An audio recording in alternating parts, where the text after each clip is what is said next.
കടുത്തൊരു മുന്നറിയിപ്പാണ്. വനം വകുപ്പിന്റെ പരിധി കടന്നുള്ള അതിക്രമത്തിന്റെ മുന്നറിയിപ്പ്. ഉത്തരേന്ത്യയിൽ പള്ളികൾ തകർത്തപ്പോഴും കുരിശ് തകർത്തപ്പോഴും രോക്ഷം കൊണ്ടവർ എന്തുകൊണ്ടാണ് ഇടുക്കിയിലെ കുരിശ് തകർത്തപ്പോൾ നിശബ്ദരായത്? കുരിശ് സ്ഥാപിച്ചത് വനഭൂമിയിലാണെന്നായിരുന്നു വനം വകുപ്പിന്റെ വാദം. വൈകാതെ അതും പൊളിഞ്ഞു. ജാതിമത ഭേദമന്യേ പ്രദേശവാസികൾ വീട്ടുമുറ്റത്ത് കുരിശ് സ്ഥാപിച്ച് പ്രതിഷേധിച്ചു.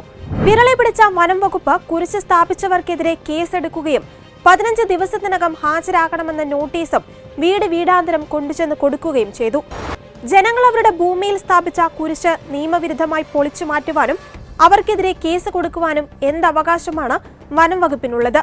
അനധികൃതമായി സ്ഥാപിച്ച കുരിശായിരുന്നെങ്കിൽ ആവശ്യപ്പെട്ടാൽ വിശ്വാസികൾ അത് പൊളിച്ചു മാറ്റുമായിരുന്നില്ലേ? ആരുമറിയാതെ പൊളിച്ചുമാറ്റി പ്രശ്നം സൃഷ്ടിക്കണമെന്നുള്ളത് ആരുടെ അജണ്ടയാണ്? വന്യജീവികളെ പേടിച്ചു കഴിയുന്ന ജനമിനി വനവകുപ്പിനെ കൂടി പേടിച്ച് ജീവിക്കണം. കേരളത്തിലെ ഈ ഫോറസ്റ്റ് രാജാന്ന് ഞാൻ കരുതുന്നത് എന്ന് പറഞ്ഞാൽ ഫോറസ്റ്റുകാർക്ക് എന്തും ചെയ്യാം, എവിടെയും കയറി ആളുകളെ ഉപദ്രവിക്കാം എന്ന നിലയിലേക്ക് വന്നിരിക്കുകയാണ്. എനിക്ക് തോന്നുന്നത് ഗവൺമെൻറ്റും അതുപോലെ തന്നെ രാഷ്ട്രീയക്കാരും ഒക്കെ ഈ ഫോറസ്റ്റ് ഉദ്യോഗസ്ഥന്മാരെ പേടിച്ച് കഴിയുന്നൊരു സാഹചര്യം ഉണ്ടെന്ന് ഞാൻ കരുതുന്നു. ഞാൻ ഇത്രയും നാളും ഈ പ്രശ്നവുമായിട്ട് ഇടപെട്ടപ്പോൾ മന്ത്രിമാരെ കാണുകയുണ്ടായി, രാഷ്ട്രീയക്കാരെ കാണുകയുണ്ടായി. അവർ പറഞ്ഞ ഫോറസ്റ്റുകാരാണ്, എന്ത് ചെയ്യാൻ പറ്റും? ഇവിടെ നാട്ടിൽ സ്വൈര്യമായിട്ട് മനുഷ്യർക്ക് ജീവിക്കാൻ പറ്റാത്ത അവസ്ഥ വന്നിരിക്കുകയാണ്. പണ്ടൊക്കെ വന്യമൃഗങ്ങളെ ഭയപ്പെട്ടാൽ മതിയാകും. ഇപ്പോൾ വന്യമൃഗങ്ങളെക്കാളും ഭീകര ജന്തുക്കളാണ് ഇവിടെ ഫോറസ്റ്റുകാരായിട്ട് വന്നിരിക്കുന്നത്. ഇത് നമുക്ക് ഈ നാടിനെ ഏറ്റവും പ്രതികൂലമായിട്ട് ബാധിക്കുന്ന, ഈ നാട്ടിലെ സ്വൈര്യ ജീവിതത്തെ ഏറ്റവും കൂടുതൽ ബാധിക്കുന്നത് ഫോറസ്റ്റുകാരുടെ മനോഭാവമാണ്. ഫോറസ്റ്റ് എന്നുള്ളത് അത് ജണ്ടയിട്ട് വേർതിരിച്ചിട്ടുള്ള സ്ഥലമാണ്. അതിന് പുറമേ ഉള്ളത് ഫോറസ്റ്റ്. അങ്ങനെയാണെങ്കിൽ ഈ നാട്ടുകാർക്ക് പട്ടയം ഇല്ല എന്നുള്ള പേരിൽ എല്ലാം ഫോറസ്റ്റുകാരാണെങ്കിൽ ഈ നാട്ടിൽ ഒരിക്കലും ജീവിക്കാൻ പറ്റാത്ത അവസ്ഥ വരുന്നത്. എത്രയോ മനുഷ്യർ വർഷങ്ങളായി ഇവിടെ കൃഷി ചെയ്ത് ആ കൃഷിയുടെ ഫലം കൊണ്ട് ഈ നാടിന് ഒത്തിരിയേറെ ഐശ്വര്യവും ഒത്തിരിയേറെ പുരോഗതി ഉണ്ടായിട്ടുണ്ട്. ഇതെല്ലാം പട്ടയം കിട്ടിയ ഭൂമിയോ അല്ലെങ്കിൽ എല്ലാം കൃത്യമായിട്ട് ഇവർക്ക് എഴുതി കിട്ടിയ ഭൂമിയൊന്നുമല്ല. പക്ഷെ ഒരു കാലത്ത് കേരളത്തിൽ ഭക്ഷ്യക്ഷാമം വന്നപ്പോൾ ജനങ്ങളെ ഗവൺമെൻറ്റുകൾ തന്നെ പ്രേരിപ്പിച്ചുകൊണ്ടാണ് ഈ കൃഷിയൊക്കെ തുടങ്ങിയത്. ഇപ്പോൾ ഫോറസ്റ്റുകാരുടെ ഒരു വിളയാട്ടം എന്ന് പറയാൻ വേണമെങ്കിൽ ഞാൻ കാണുന്നത് അങ്ങനെയാണ്. ഫോറസ്റ്റുകാരെ നിയന്ത്രിക്കാൻ ആർക്കും സാധിക്കില്ല എന്ന് പറയുന്നത്. ഇത് അവരെ ഭീകര സംഘടനകളെക്കാളും കഷ്ടമാണ് ഫോറസ്റ്റുകാരുടെ ഇടപെടലുകളും അവരുടെ നടപടികളും. നിയന്ത്രിക്കാൻ പോലീസിന് പോലും സാധിക്കുന്നില്ല എന്നതാണ്. ഇത്രമാത്രം അധികാരം ദുർവിനിയോഗം നടത്തുന്ന ഒരു ഡിപ്പാർട്ട്മെൻറ്റ് ഈ കേരളത്തിൽ ഇല്ല എന്നുള്ളതാണ്. അതുകൊണ്ട് എവിടെയും എന്തും ചെയ്യാനായിട്ടുള്ള ഒരു ലൈസൻസ് ഫോറസ്റ്റുകാർ കൊടുത്തു തന്നെ വലിയ പ്രശ്നമാണ്. നമ്മുടെ നാട്ടിൽ സ്വൈര്യമായിട്ട് ജീവിക്കാൻ പറ്റാത്തത് കൊണ്ട് ഒത്തിരിയേറെ ജനങ്ങൾ പുറത്തേക്ക് പോവുകയാണ്. ഒരു കാരണം അതും കൂടിയാണ്. ഈ നാട്ടിൽ സ്വൈര്യത കിട്ടുന്നില്ല, ഗവൺമെൻറ്റുകൾക്കൊന്നും ചെയ്യാൻ സാധിക്കുന്നില്ല, അവർ നിസ്സഹായരാണ്. അതുകൊണ്ട് ഇപ്പോൾ ഇവിടെ ഞാൻ മനസ്സിലാക്കുന്നിടത്തോളം ഫോറസ്റ്റ് രാജാണെന്ന് ഞാൻ പറയുന്നു. അതിന് അറുതിയില്ലെങ്കിൽ ഈ ജനങ്ങൾ പ്രതികരിക്കേണ്ടി വരും. ഇവിടെ അച്ഛൻ സൂചിപ്പിച്ചതുപോലെ ഈ പ്രശ്നമുണ്ടായപ്പോൾ ഞങ്ങൾ അറിഞ്ഞിരുന്നു. പക്ഷെ ഞാൻ പറഞ്ഞു, ഇത് വലിയ ആഴ്ചയാണ്, നമ്മൾ അധികം പ്രതിഷേധപ്പെടത്ത് പോകണ്ട, എങ്ങനെയുണ്ടെന്ന് അറിയട്ടെ, അതിനുശേഷം നമുക്ക് പ്രതികരിക്കാമെന്ന് പറഞ്ഞിട്ടുണ്ട്. അപ്പോൾ അത് കാരണം പ്രതികരണം ഉണ്ടാവും, സംശയമൊന്നുമില്ല. കാരണം ഈ കുരിശ് അവിടുന്ന് മാറ്റണമെങ്കിൽ അവർക്ക് നേരത്തെ ഇവിടെ വികാരിയച്ഛനോടോ അല്ലെങ്കിൽ ജനങ്ങളോടോ പറയാമായിരുന്നു, അവിടെ നിങ്ങൾ വെച്ചിരിക്കുന്ന കുരിശ് മാറ്റിത്തരണം പറയുമായിരുന്നു. പറഞ്ഞില്ല. യാതൊരു മുന്നറിയിപ്പും കൂടാതെ രാവിലെ 7:30 വന്നാണ്, ആരും ഇല്ലാത്ത സമയത്ത് കള്ളന്മാരെ പോലെ വന്നാണ് ഇവർ ചെയ്തിരിക്കുന്നത്. അത് തീർച്ചയായിട്ടും അവഹേളിക്കുന്നതിന് തുല്യമാണത്. പിന്നെ ഞങ്ങളതിൻ്റെ വീഡിയോ കണ്ടു. കുരിശ് എടുത്തുകൊണ്ട് ഓടിപ്പോവുകയാണ്, ഒരു സ്ത്രീ കൊണ്ട് കൂടെ. ഫോറസ്റ്റാന്നെ കരുതുന്നു. അങ്ങനെ ഇവരെ ഈ കള്ളന്മാരെ പോലെ ഒന്ന് ഇത് വലിച്ചെടുത്തുകൊണ്ട് പോവുകയാണ്. തീർച്ചയായിട്ടും അത് കുരിശിനെ അവഹേളിക്കുന്നതാണ്, നമ്മുടെ വിശ്വാസത്തെ അവഹേളിക്കുന്നതാണ്. ഇത് ഇങ്ങനെ നിസ്സാരമായിട്ട് വിടാൻ ഉദ്ദേശിക്കുന്നില്ല.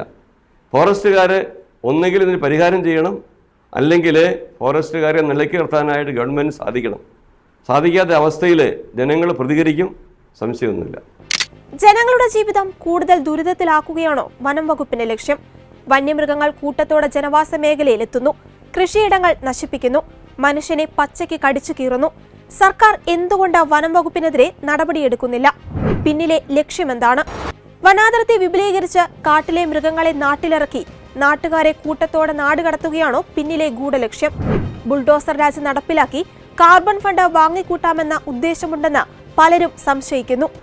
തൊമ്മകുത്ത് സെന്റ് തോമസ് കത്തോലിക്ക പള്ളിക്ക് മൂലയിൽ ബെന്നി എന്നയാള് 5 സെന്റ് സ്ഥലം നാരങ്ങാനം ഭാഗത്ത് ദാനമായി നൽകി. ആ സ്ഥലത്ത് 11-ാം തീയതി പള്ളിയുടെ നേതൃത്വത്തിൽ ഒരു കുരിശ് സ്ഥാപിച്ചിരുന്നു. അന്ന് തന്നെ വൈകിട്ട് 40 വെള്ളിയാഴ്ച ആയതുകൊണ്ട് കുരിശിൻ്റെ വഴിയും അവിടെ നടത്തിയുണ്ടായി.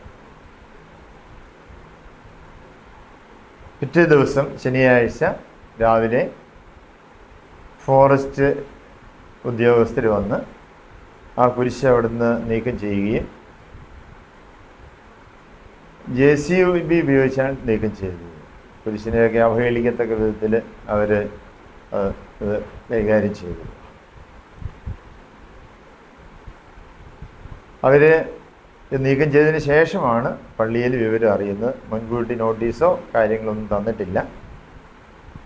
ഈ സ്ഥലം പട്ടയമില്ലാത്ത സ്ഥലമാണ്. പക്ഷേ 65 വർഷമായിട്ട് ആൾക്കാർ കൈവശം വെച്ചുകൊണ്ടിരുന്ന സ്ഥലമാണ്. ആ സ്ഥലത്ത് തന്നെ പഴക്കമുള്ള തെങ്ങുണ്ട്, നമ്പറിട്ട വീടുണ്ട്, കറണ്ട് കണക്ഷനുണ്ട്, കശുമാവ് നിൽപ്പുണ്ട്, പ്ലാവുണ്ട്. ഇപ്പോൾ കൃഷിഭൂമിയാണെന്ന് സംശയമൊന്നുമില്ല.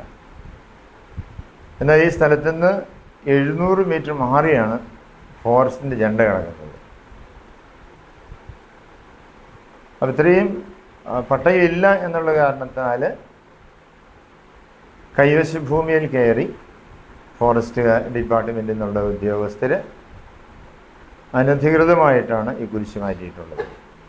അതിലുള്ള ശക്തമായ പ്രതിഷേധം ഞങ്ങൾ അറിയിച്ചുകൊണ്ടാണ് ഇരിക്കുന്നത്.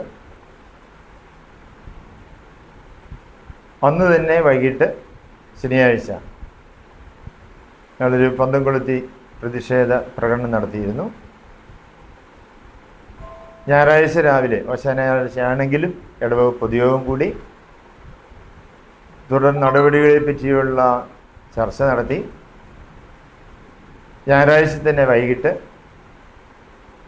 തൊമ്മൻകുത്തിലുള്ള എക്കോ ടൂറിസം സെൻറ്ററിലേക്ക് പ്രതിഷേധ മാർച്ചും ധർണയും നടത്തിയുണ്ടായി.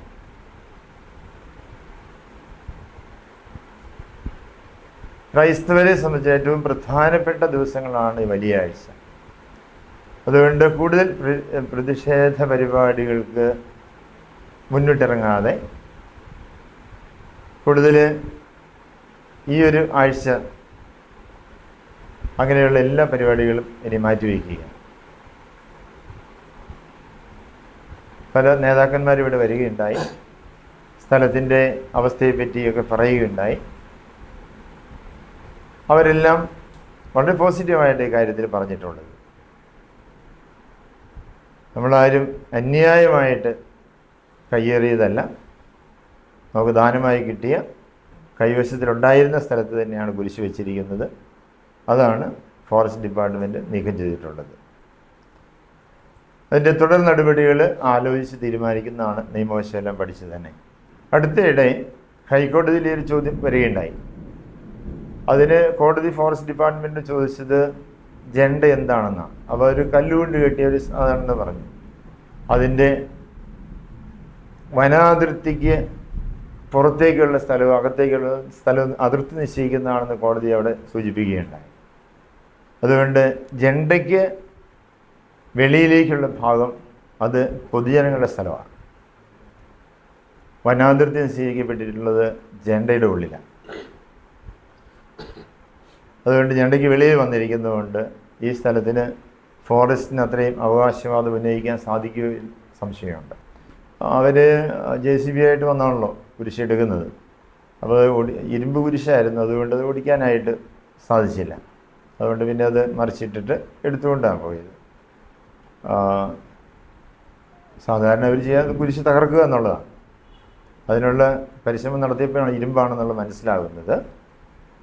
അതുകൊണ്ട് കുരിശ് കുറച്ച് കേടുപാടുകൾ സംഭവിച്ചു എന്നുള്ളതേ ഉള്ളൂ. എന്നാലും കുരിശ് തകർക്കപ്പെട്ടിട്ടില്ല.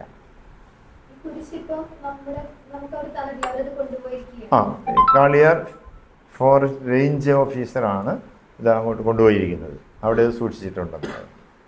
വന്യജീവി ആക്രമണത്തിൽ കൊല്ലപ്പെടുന്നവർ സർക്കാർ ഓഫീസുകളിലൂടെ കയറിയിറങ്ങി നടന്നാൽ മാത്രമാണ് നഷ്ടപരിഹാര തുക ലഭിക്കുക. എന്നാൽ നഷ്ടപരിഹാരം കൊടുത്ത് ആളെ ഇറക്കിവിടുന്ന ശൈലിയാണ് വനം വകുപ്പിന്റേത്. വന്യജീവികൾക്ക് കാടിനകത്ത് ഉറപ്പാക്കേണ്ട ഭക്ഷണവും വെള്ളവും ഉറപ്പുവരുത്താതെ അധികൃതർ നടത്തുന്ന കൃത്യവിലോപത്തിനെതിരെയും നടപടി ഉണ്ടാകേണ്ടതല്ലേ? വനം വകുപ്പിന്റെ ജനദ്രോഹപരമായ നീക്കങ്ങൾക്ക് കടിഞ്ഞാണിടാൻ സംസ്ഥാന സർക്കാർ തയ്യാറാകണം. മുഖ്യമന്ത്രിയും വനം വകുപ്പ് മന്ത്രിയും ഈ വിഷയത്തിൽ നേരിട്ട് ഇടപെടുകയും വനം വകുപ്പ് ഉദ്യോഗസ്ഥരെ നിലയ്ക്ക് നിർത്തുകയും ചെയ്യണമെന്നാവശ്യപ്പെട്ട് കോതമംഗലം രൂപതാ ജാഗ്രതാ സമിതിയും മുന്നോട്ട് വന്നിട്ടുണ്ട്. വിശ്വാസത്തെയും വിശ്വാസ ചിഹ്നങ്ങളെയും അവഹേളിച്ചുകൊണ്ട് വനം വകുപ്പ് നടത്തുന്ന അതിക്രമങ്ങൾ സാധാരണ ജനങ്ങൾക്ക് കണ്ണടച്ച് ഇരുട്ടാക്കാൻ കഴിയുന്നതല്ല. സർക്കാരിനെയും അതിന്റെ വകുപ്പുകളെയും പോലീസിനെയും ഭയന്നല്ല ജനം ജീവിക്കേണ്ടത്. അവർക്ക് സംരക്ഷണം ഉറപ്പാക്കാൻ നിയോഗിക്കപ്പെട്ടവർ അതുറപ്പാക്കുന്നില്ലെങ്കിൽ സർക്കാർ നടപടിയെടുക്കണം. കുരിശ് തകർത്തവർ അതിനുള്ള പരിഹാരം ചെയ്യണം. സർക്കാർ നീതി ഉറപ്പാക്കണം.